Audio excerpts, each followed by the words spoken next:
সাংবাদিক সুমন গুপ্ত হেমন্ত মুখোপাধ্যায়ের স্মৃতিচারণ করতে গিয়ে বললেন, হেমন্তদা তেলে ভাজা খুব পছন্দ করতেন। গরম গরম আলুর চপ, বেগুনি, পেঁয়াজি পেলে আর কথাই নেই। মুড়ি তেলে ভাজা খেতে খেতে পুরনো দিনের গল্পে মেতে উঠতেন। চপ কাটলেট খেতেও ভালোবাসতেন। আমাদের কাগজের অফিসের ক্যান্টিনের ভেজিটেবল চপ হেমন্তদার খুব প্রিয় ছিল। তার বাড়িতে গেলে ওই চপ সঙ্গে নিয়ে যেতাম। এক হেমন্ত অনুরাগী সোমদেব বন্দ্যোপাধ্যায়ের মুখে এই কিংবদন্তি গায়কের তেলে ভাজা পিঠির গল্প শুনেছিলাম। সোমদেববাবু বললেন, হেমন্তদা আমাকে প্রচণ্ড স্নেহ করতেন। 1978 সালের কথা। তখন আমি কলেজের ছাত্র। দক্ষিণ কলকাতার ট্রায়াঙ্গুলার পার্কে থাকি। আমাদের বাড়ি থেকে খানিকটা দূরে অনিল রায় রোডে থাকতেন আর এক পথিতযশা গায়ক শ্যামল মিত্র এবং তার ভাই গায়ক সলিল মিত্র। সলিলদা আমাকে খুব স্নেহ করতেন। একদিন বিকেলে সলিলদা হন্তদন্ত হয়ে আমাদের বাড়িতে এলেন।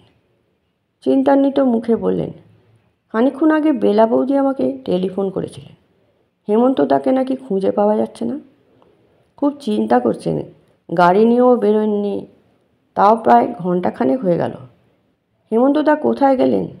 চল একবার খুঁজে দেখি। আমরা প্রথমে কবি সুভাষ মুখোপাধ্যায়ের বাড়িতে গেলাম। হেমন্তদাকে যদি ওখানে পাই। সুভাষদা বললেন, বেলা আমাকেও ফোন করেছিল, হেমন্ত এখানে আসেনি।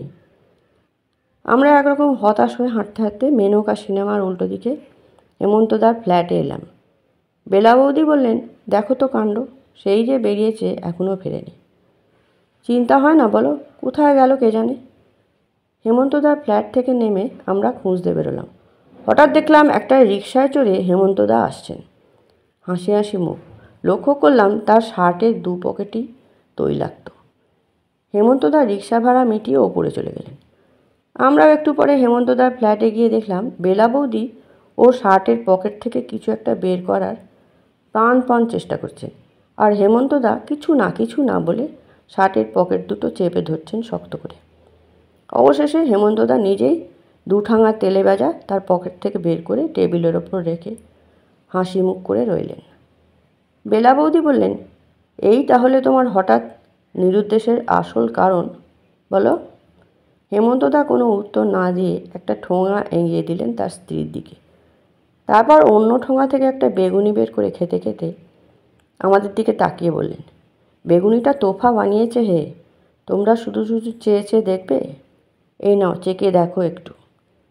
বেলা বৌদি একটা প্লেটে আলুর চপ ও বেগুনি আমাদের দিকে এগিয়ে দিলেন।